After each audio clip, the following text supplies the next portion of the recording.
जैसा कि आप थंबनेल में देख चुके होंगे, आज हम इस वीडियो में बात करेंगे सेकंड ग्रेड एसएसटी द्वितीय पेपर दर्शन शास्त्र का एक टॉपिक गीता में निष्काम कर्म। तो शुरू करते हैं। गीता का नैतिक दर्शन। गीता का प्रारंभ धृतराष्ट्र व संजय के संवाद से माना जाता है। धृतराष्ट्र व संजय के संवाद से गीता का प्रारंभ माना जाता है, किंतु गीता में प्रमुख रूप से श्री कृष्ण व अर्जुन के मध्य संवाद है। गीता का संवाद का जो प्रारंभ है धृतराष्ट्र व संजय के संवाद से माना जाता है, किंतु गीता में प्रमुख रूप से श्री कृष्ण व अर्जुन के मध्य संवाद है। गीता महाभारत के भीष्म पर्व का अंश है। जो गीता है महाभारत के भीष्म पर्व का अंश है। गीता में 18 अध्याय है व 700 श्लोक है। गीता में 18 अध्याय व 700 श्लोक है। गीता महाभारत के भीष्म पर्व का अंश है। गीता उपनिषदों का सार रूप है, इसलिए कहा जाता है कि समस्त उपनिषद गाय है। श्री कृष्ण दुहिता व अर्जुन बछड़ा है तथा विद्वान लोग गीता रूपी अमृत ज्ञान का सेवन करने वाले हैं। उपनिषद जो गीता है वह उपनिषद का सार है, इसलिए कहा जाता है उपनिषद गाय है। श्री कृष्ण दुहिता है, अर्जुन बछड़ा है तथा विद्वान लोग गीता रूपी अमृत ज्ञान का सेवन करने वाले हैं। डॉक्टर दास गुप्ता ने गीता को हिंदुओं का पवित्र धार्मिक ग्रंथ कहा है। डॉक्टर दास गुप्ता ने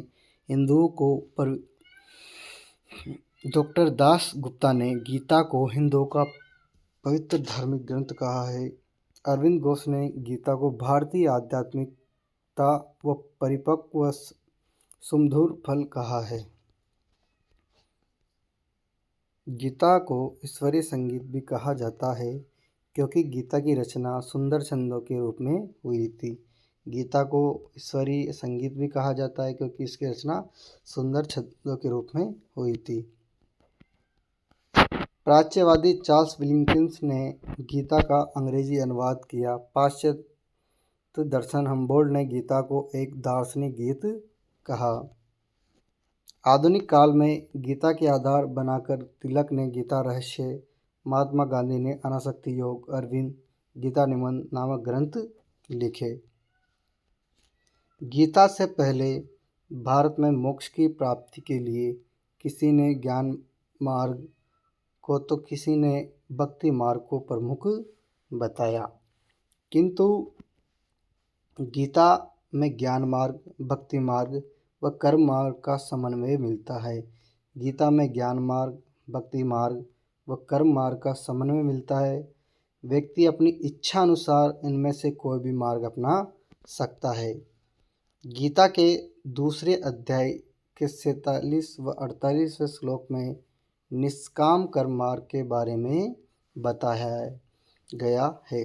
गीता का जो दूसरा अध्याय है उसके 47 व 48वां श्लोक में निष्काम कर्म मार्ग के बारे में बताया है। इसी अध्याय में के 55, 56 व 57 श्लोक में स्थित प्रज्ञ व्यक्ति की प्रमुख विशेषता बताई गई है। गीता का चौथा अध्याय में ज्ञान मार्ग व 12वें अध्याय में भक्ति मार्ग के बारे में बताया गया है। गीता के जो चौथा अध्याय है उसमें ज्ञान मार्ग और 12वें अध्याय में भक्ति मार्ग के बारे में बताया गया है। गीता में योग। गीता में योग का अर्थ है आत्मा का परमात्मा से मिलन। योग दर्शन में योग का अर्थ है चित्त वृत्तियों का निरोध, अर्थात मन को भटकाने वाली प्रवृत्तियों पर नियंत्रण स्थापित करना। नोट: श्री कृष्ण ने कर्मों में कुशलता को भी योग बताया है। इम्पोर्टेंट है, श्री कृष्ण भगवान श्री कृष्ण ने कर्मों में कुशलता को भी योग बताया है। जो कर्म की कुशलता है उन्हें भी योग बताया है। गीता में मानव स्वभाव के 3 पक्ष हैं: ज्ञानात्मक, भावात्मक, क्रियात्मक। गीता में मानव स्वभाव के 3 पक्ष: ज्ञानात्मक पक्ष, भावात्मक पक्ष, क्रियात्मक पक्ष के आधार पर मोक्ष प्राप्ति के 3 मार्ग बताए गए हैं। ज्ञान मार्ग या ज्ञान योग।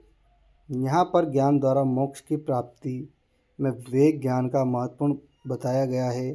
अज्ञान के कारण आत्मा बंधन में पड़ जाती है, विवेक ज्ञान के कारण अज्ञान का नाश हो जाता है। गीता में ज्ञान का अर्थ है शरीर की नश्वरता का ज्ञान होना जरूरी है, व आत्मा की अमरता का ज्ञान व ब्रह्मा की आत्मा की एकता के ज्ञान को आवश्यक बताया है। गीता में ज्ञान के 2 प्रकार बताए गए हैं, आध्यात्मिक ज्ञान व तार्किक ज्ञान। इनमें से आध्यात्मिक ज्ञान को श्रेष्ठ बताया गया है, क्योंकि इसमें ज्ञाता व ज्ञेय के मध्य भेद नहीं रहता। भक्ति मार्ग। गीता को सर्वाधिक प्रसिद्धि अपने भक्ति मार्ग के कारण प्राप्त हुई है। ईश्वर की पूजा या ईश्वर के प्रति पूर्ण आत्मसमर्पण को ही भक्ति मार्ग कहा गया है। यह मोक्ष प्राप्ति का सबसे सरल मार्ग है। अमीर व गरीब या ज्ञानी या अज्ञानी कोई भी व्यक्ति इस मार्ग को आसानी से अपना सकता है। सामान्य भक्ति के 3 प्रकार बताए गए जाते हैं, मानसिक, वाचिक, कार्मिक। मानसिक भक्ति जो मन से होती है, वाचिक यानी बोलकर, कार्मिक कायिक यानी शरीर से। गीता में योग। यह हो गया। गीता के अनुसार भक्तों के प्रकार। गीता के अनुसार भक्तों के प्रकार।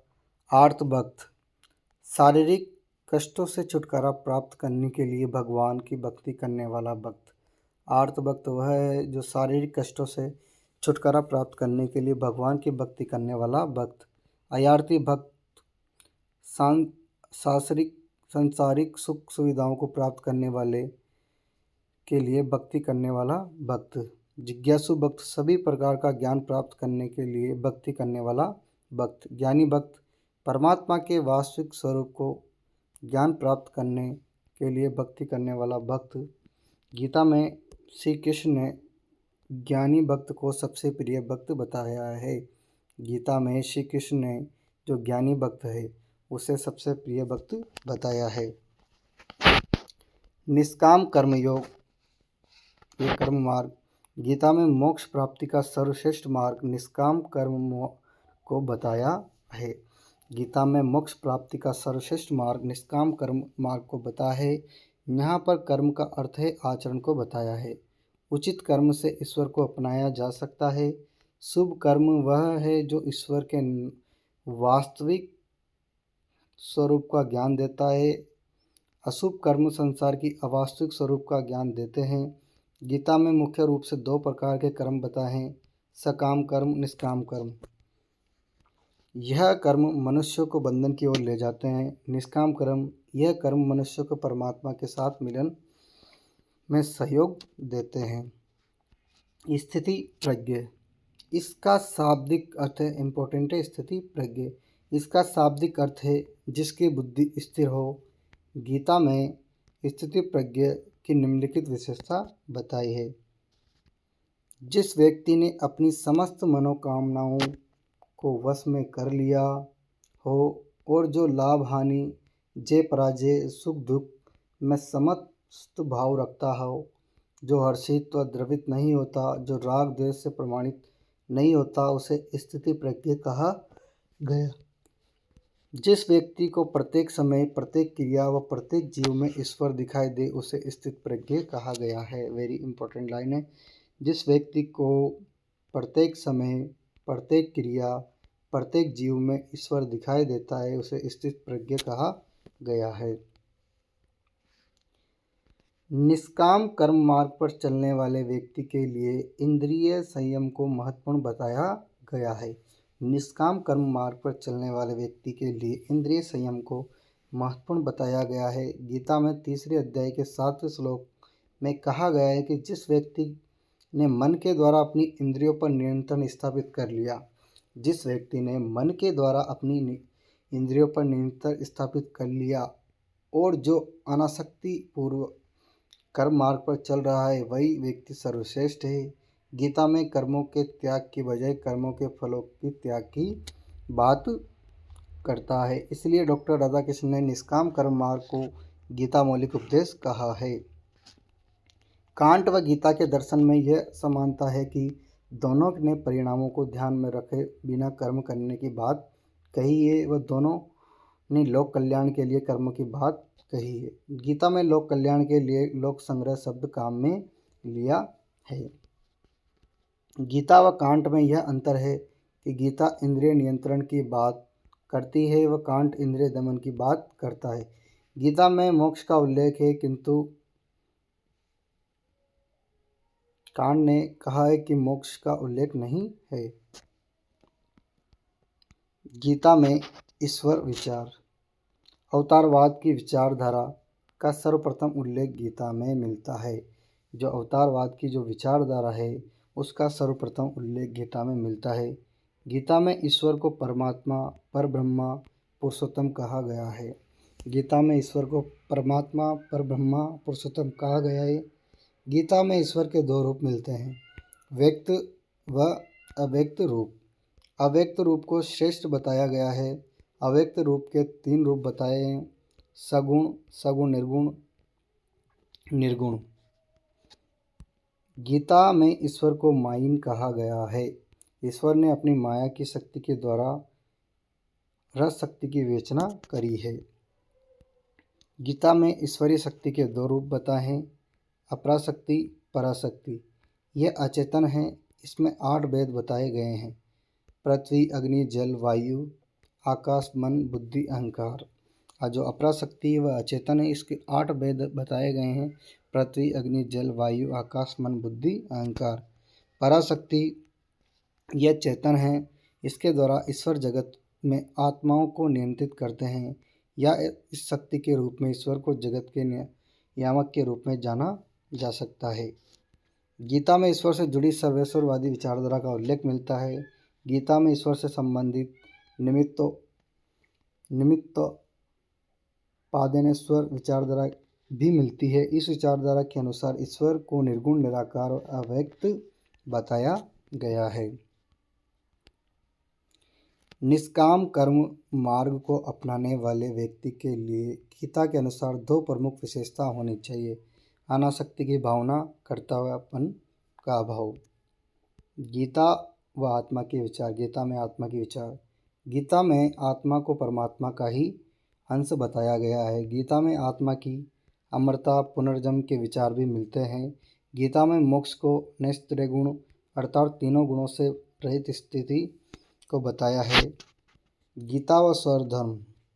गीता में वर्ण धर्म को ईश्वर धर्म कहा गया है। प्रत्येक वर्ण स्वाभाविक कर्तव्य के लिए स्वधर्म शब्द काम में लिया गया है। कृष्ण कहते हैं कि चारों वर्णों की उत्पत्ति मैंने गुणों और कर्मों के आधार पर करी है। यही उनका बनाने वाला हूँ, कि मैं ही उनको बनाने वाला हूँ और मैं ही उनका विकास करने वाला हूँ। जो गीता में स्वधर्म है उसमें गीता में वर्ण धर्म को ही स्वधर्म कहा गया है। प्रत्येक वर्ण स्वाभाविक कर्तव्य के लिए स्वधर्म शब्द काम में लिया गया है। कृष्ण कहते हैं कि चारों वर्णों की उत्पत्ति मैंने गुणों व कर्मों के आधार पर करी है। उनका बनाने वाला हूँ और मैं ही उनका विकास करने वाला हूँ। तो सभी कंपटीशन की तैयारी करने वाले साथियों को वीडियो पसंद आए तो वीडियो को लाइक करें, कमेंट करें। अगर कोई भी वीडियो से रिलेटेड कोई डाउट हो तो कोई सवाल हो तो पूछ सकते हैं, और वीडियो को ज़्यादा से ज़्यादा शेयर करें, चैनल को सब्सक्राइब करें। जय हिंद, जय भारत।